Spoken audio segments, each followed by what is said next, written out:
And away we go on our Hey Mary Kay edition of the Orange and Brown Talk podcast. Mary Kay, let's get right to it. Lots of people wanted to ask about the defense. We got a lot of responses. As I was going through them, there were a lot of, some repeat questions. And so I tried to kind of get the questions that sort of summed up the themes of what I was reading. So here we go. We'll start with this question from Fort Myers. Gets right to it. How much of the poor defensive shortcomings fall on the shoulders of defensive coordinator Joe Woods? Well, that seems to be the hot topic, Dan. Everybody wants to pile on to Joe Woods right now. And after a defensive performance like that, I can understand the sentiment. But I think there are a lot of things happening here right now. First of all, we went to training camp, obviously, every single day. And there were very few days in which the entire defense practiced together. They almost never practiced together until training camp was over, no more fans. And then later, like within the week or two before the Chiefs game, you started to see guys trickle back in, and voila, there was the defense. But for most of training camp, they were not out there together. It was, Miles and Jadeveon were resting. Grant Delpit wasn't out there because of a hamstring. Sione had a hamstring. Anthony Walker had a knee for 4 games. They never had a chance to gel and work together. Ronnie Harrison was out for a long time with a hamstring. Denzel Ward didn't practice hardly at all in training camp. And in my experience of covering this team for so many years, when you miss most of training camp, it is generally very difficult to catch back up and have a great season. Some guys can do it, but a lot of times it's difficult. And I think we're seeing some of that now. I think we're seeing just a lack of cohesiveness on that defense. Guys not exactly knowing where to be. So that's one thing. And then another thing real quick is I do think it's a factor that Anthony Walker, their defensive signal caller, left the lineup with a hamstring injury on Friday. That's late in the week to regroup. Like, you're basically done practicing, right? You come in on Saturday for a walkthrough, but all of a sudden your defensive signal caller is gone. So I think that had something to do with this game as well. So since you brought him up, let's skip ahead because somebody asked about Anthony Walker too. So we'll continue with that question that we just asked, but I'll throw this out there. Hey, Mary Kay, how much did losing Anthony Walker really impact the defense?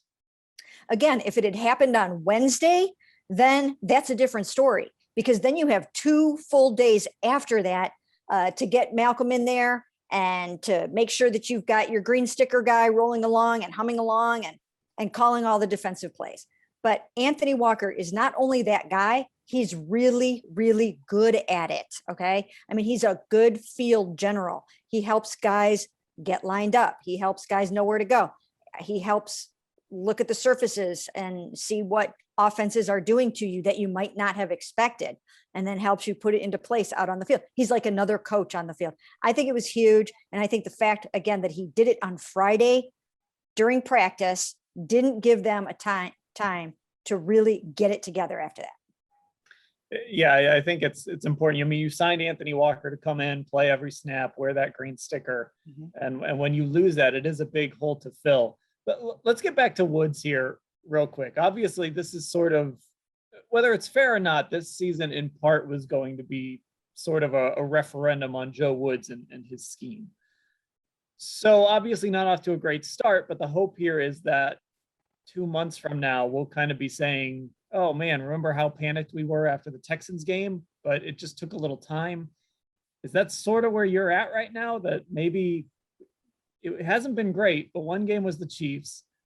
The other game was just week 2. There's still a lot of room to get better. Absolutely a lot of room to get better. And I think that it's going to happen. I compare it a little bit to what the offense was like in the early going of last season. It was a brand new offense, brand new scheme, and it took a while to get it together. In fact, it took about half the season to get it together until they really got humming along and hitting their mojo. So I think it's going to be like that a little bit with the defense. But one thing that has to happen is the big name guys have to come up big. Guys that have been around here for a long time, those guys and guys that were in Joe Woods' defense last year, like Denzel Ward and Myles Garrett, they have to kind of carry the banner a little bit. Now, once again, as I mentioned before, when you lose a lot of time in training camp, I do think it's hard to catch up, to go out onto the field and go from almost 0 to 100 and be at your peak when you really didn't practice much. and Denzel didn't practice much. Maybe it translated over onto the field, but I did some notes on him today and looked a few things up. And Dan, he was the 18th out of 19, ranked 18th out of 19 Browns defenders, according to Pro Football Focus, with a grade in the 40s. I mean, he was 45.4. Okay. You want your starting guys to be up in the 70s in the grade area. So 45.4, that is somebody that you don't even really necessarily want to have out on the football field. I mean, that's a really bad grade. He was only ahead of one guy, and that was John Johnson III. So the biggest guy that you brought in free agency in the offseason to come in and really be a leader in your secondary, for whatever reason, he graded out at 42.4. I mean, shocker, right? And then Myles Garrett, I don't know. I mean, Myles Garrett didn't really show up in that game. He's getting chipped. We know that. He's getting chipped. He occasionally gets double teamed. Every team's focus is always going to be to stop Myles Garrett. That's what you have to do. But it's working, and it shouldn't be working is the thing. I mean, it's every team's focus to stop Travis Kelce, but you can't do it. It's, you know what I mean? Although they did. Yeah. Well, I mean, like, yeah. Do you think TJ Watt doesn't get double teamed? Do you think Aaron Donald? I mean, just watch a Rams game. Watch how many bodies get put on Aaron Donald every single week. Right. So it's a little bit disturbing right now. It's a concern. I don't know what's really going on there, but he needs to get untracked.